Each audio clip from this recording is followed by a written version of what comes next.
네, 여러분. 우리 분자의 구조와 성질 들어가 볼 건데, 우리가 지난 시간까지는 화학 결합에 대해서 배웠었어요. 이온 결합, 공유 결합, 금속 결합, 그러한 결합에 대해서 다루었다면, 이제부터는 3단원의 두 번째 중단원이고요. 바로 분자의 세계에 들어가 보도록 할 겁니다. 자, 우리가 지난 시간에 분자에 대한 개념을 공유 결합하면서 정리를 했었는데, 잘 기억하고 있나요? 분자가 뭐죠? 맞아요. 물질의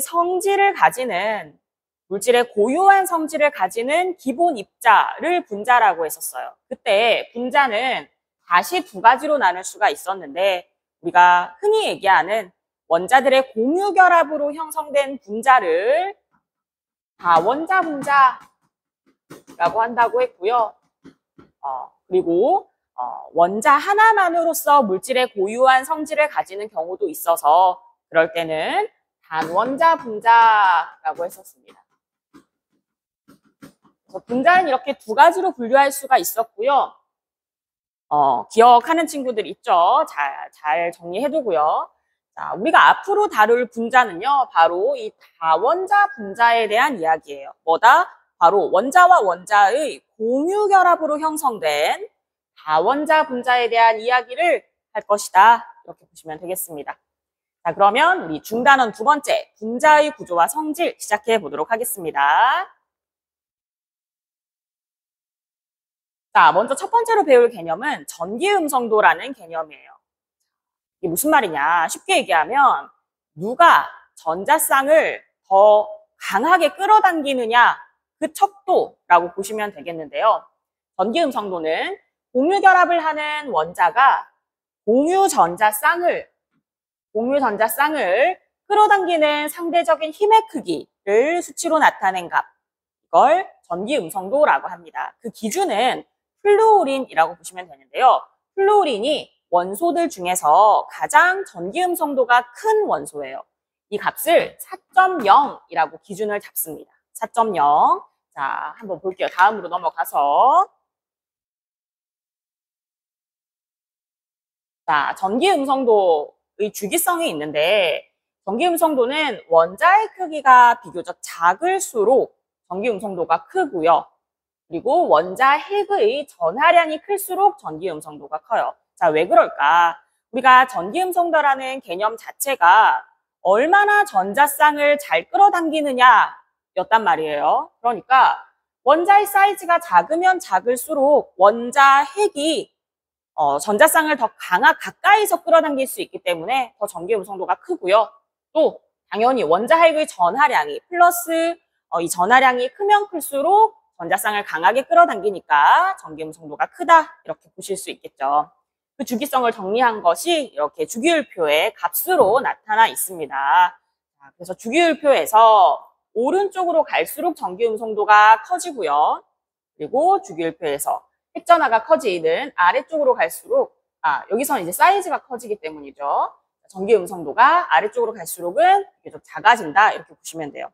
따라서 주기율표에서 가장 오른쪽 위에 있는 이 플루오린, 자, 여기 여러분 동그라미 하나 쳐주고, 플루오린의 전기음성도가 지금 주어진 표에서 가장 크죠? 4.0으로 가장 큰 수치를 나타낸다라고 보실 수 있겠습니다.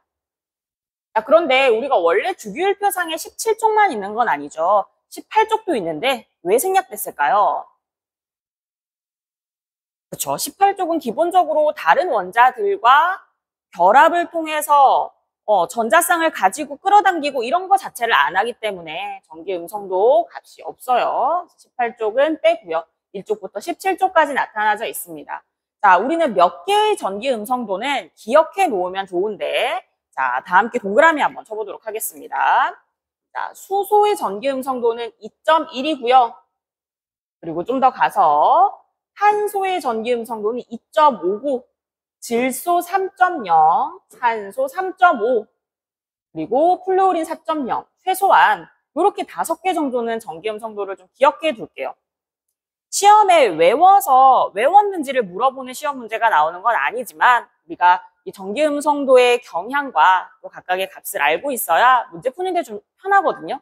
동그라미 친 이 원소들의 전기음성도는 기억을 해주겠습니다. 이 값이 크면 뭘 의미한다고요? 값이 크면, 숫자가 크면, 얘가 전자쌍을 더 강하게 끌어당긴다. 이렇게 보시면 된다는 거죠. 자꾸 앞으로 넘어가네. 자, 그러면, 우리가 결합의 극성에 대해서 얘기를 해야 되는데, 극성 공유결합과 무극성 공유결합이라는 개념이 있어요. 먼저 첫 번째는요, 극성 공유결합입니다. 극성 공유결합. 공유결합이긴 공유결합인데 전기음성도가 다른 두 원자 사이의 공유결합으로 전기음성도가 다르니까 하나가 좀 더 강하게 공유전자쌍을 끌어당길 수 있죠. 그때 공유전자쌍이 한쪽으로 치우치는 결합을 극성 공유결합이라고 해요. 자, 이때 전기음성도가 큰 원자가 공유전자쌍을 강하게 당겨서 부분적인 음전하를 띠게 됩니다. 전자를 강하게 당기니까 그 당긴 쪽이 부분적인 음전하를 띠게 되는 거예요. 이때 괄호에는 델타 마이너스 이렇게 써주시면 돼요. 자, 이렇게 쓰고 읽기는 델타라고 읽으면 되고요. 부분적인 이라는 뜻이에요. 자, 그럼 여기 델타 마이너스를 띄고 비교적 전기음성도가 작은 원자는 본인이 가지고 있던 전자를 내놓고 공유했는데 그 공유한 전자까지도 반대쪽에 전자가 좀 쏠리게 되면서 내가 가지고 있던 전자를 좀 뺏겼기 때문에 부분적인 양전하를 띠게 되죠. 그래서 델타 플러스를 띈다 이렇게 보시면 되겠어요. 이렇게 하나의 분자 내에서 또는 하나의 결합 내에서 전자쌍의 치우침이 한쪽으로 치우침에 따라 부분적인 음전하, 부분적인 양전하를 띠게 되는 결합을 극성 공유 결합이라고 한다. 자, 반면에요. 자, 반면에 전기 음성도가 여러분 여기는 고쳐주세요. 전기 음성도가 이번에는 같은 두 원자 사이의 공유 결합으로 실제로 같은 원소 사이의 공유 결합이다라고 보시면 돼요. 수소, 플루오린, 플루오린의 공유 결합이라고 보시면 되는데 이 경우에는 공유 전자쌍이 한쪽으로 치우치는 게 없겠죠. 이러한 결합을 무극성 공유 결합이다라고 합니다. 자, 따라서 결합한 두 원자에 아까 말했던 부분적인 양전하, 음전하가 없다. 이게 무극성 공유 결합이 되겠습니다. 자, 이때 우리는 이제 조금 더 상세하게 극성에 대한 얘기를 좀 더 할 건데 극성 공유 결합을 형성하는 분자 내에서 한쪽이 부분적인 양전하, 한쪽이 부분적인 음전하를 띈다고 했죠. 이렇게 양극으로 분리가 되는 거예요. 같은 분자인데 하나의 입자인데 한쪽은 양, 한쪽은 음전하로 분리가 되는 거. 이것을 쌍극자라고 합니다. 쌍극자. 당연히 부호는 반대이고 크기는 같은 두 전하가 형성되겠죠. 이것을 쌍극자라고 한다. 자, 여기 볼게요. 이게 하나의 분자일 때. 자, 이렇게 하나의 분자가 있는데 분자 사이에는 공유결합을 형성하고 있겠죠. 그랬을 때 이 공유전자쌍이 한쪽으로 치우쳤다고 볼게요. 그러면 한쪽은 부분적인 음전하를 띠게 되는 거고 한쪽은 부분적인 양전하를 띠게 됨에 따라 하나의 입자 안에서 이렇게 양극으로 나뉘게 되는 거. 이것을 쌍극자라고 한다고 했고요. 이때 얼마만큼의 양극의 분리가 크냐. 이 극의 분리된 정도를 쌍극자 모멘트라고 해요. 쌍극자 모멘트는 결합의 극성, 크기 또는 분자의 극성 정도를 나타내는 척도다라고 보시면 되고요. 기호로는 이렇게 쓰고 읽을 때는 뮤라고 읽어요. 쌍극자 모멘트 기호로 이렇게 씁니다. 자, 여기에 이렇게 써주면 되겠습니다. 쌍극자 모멘트 뮤는요. 어떻게 구하냐면 Q 곱하기 R인데요. Q는 전하의 크기, 여기서 플러스 Q, 마이너스 Q 나와 있죠. Q가 얼마나 크냐에 따라서 쌍극자 모멘트가 크다라고 볼 수 있겠고요. 두 번째는 R이에요. R. 전하의 크기가 어느 정도일 때 그게 멀리 떨어져서 분리되었냐 아니면 비교적 가까이에서 분리되었느냐에 따라서 분리된 정도를 비교하자면 멀리 떨어질수록 더 극이 분리된 게 크겠죠. 따라서 거리가 멀면 멀수록 뮤 값이 크다 이렇게 보시면 되겠습니다. 그래서 쌍극자 모멘트의 크기는 Q 곱하기 R 구한다라고 보시면 되겠어요.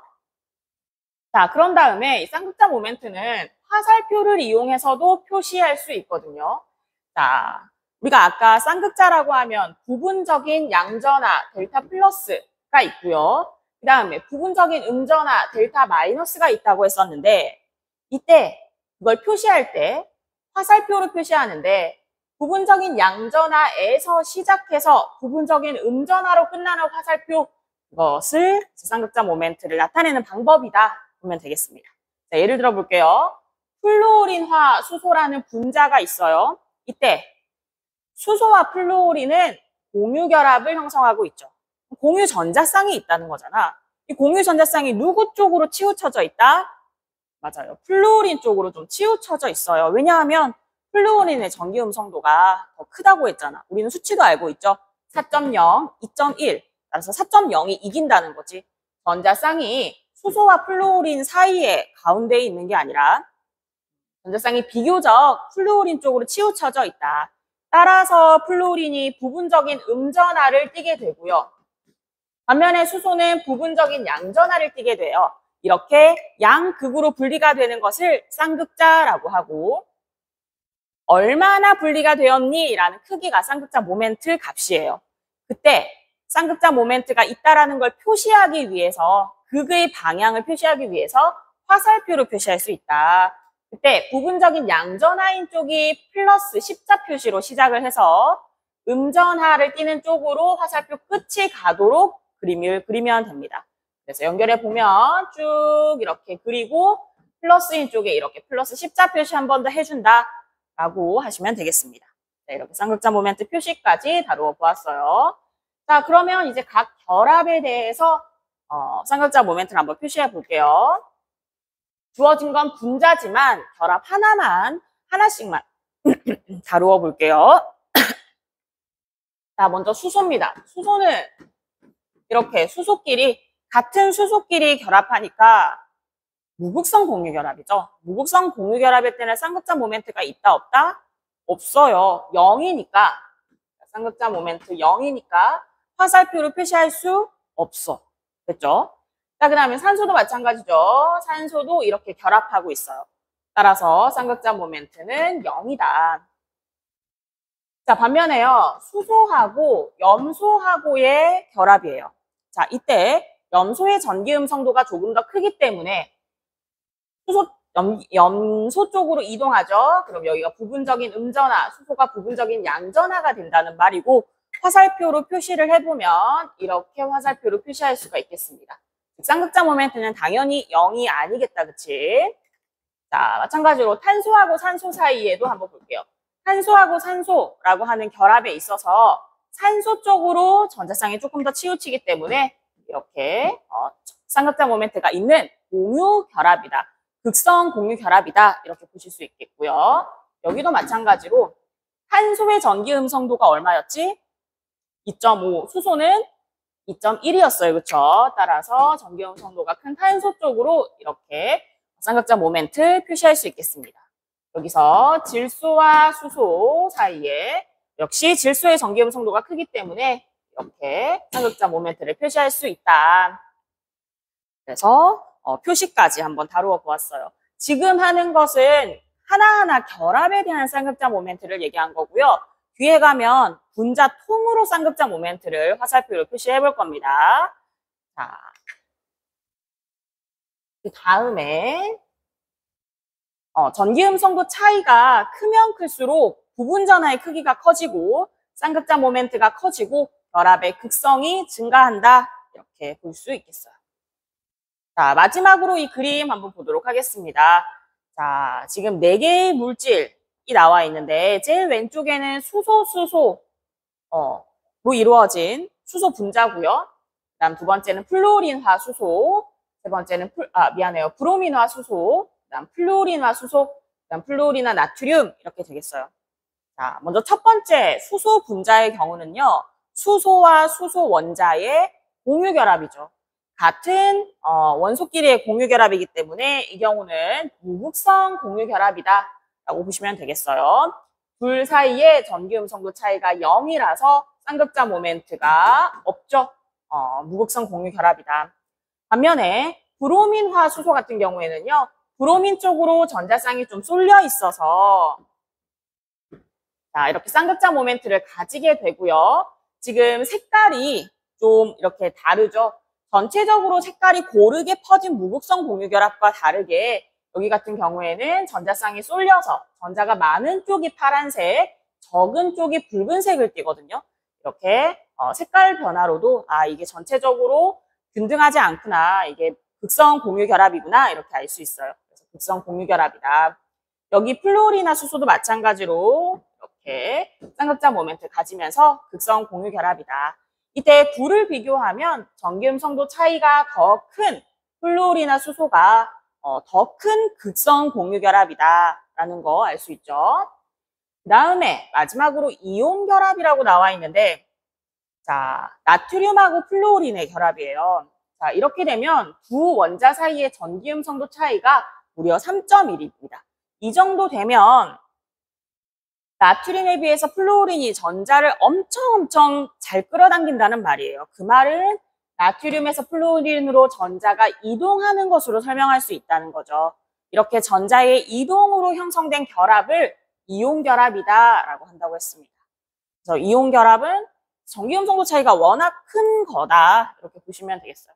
그래서 우리가 극성 공유 결합할 때는 부분적인 양전화, 부분적인 음전화를 띄웠는데 이온 결합일 때는 확실히 양이온, 이렇게 음이온 이렇게 바뀌는 거죠. 그래서 사실은 이 공유 결합과 이온 결합이 칼로 자른 듯이 나뉘어지는 개념이 아니라 공유 결합에서, 극성 공유 결합에서 전기음성도 차이가 더 많이 나면 이온 결합이 된다라고 보시면 되겠어요. 그래서 전기음성도 차이가 매우 크면 전자가 완전히 이동하여 이온 결합을 형성한다. 자, 여기까지 정리해 주세요.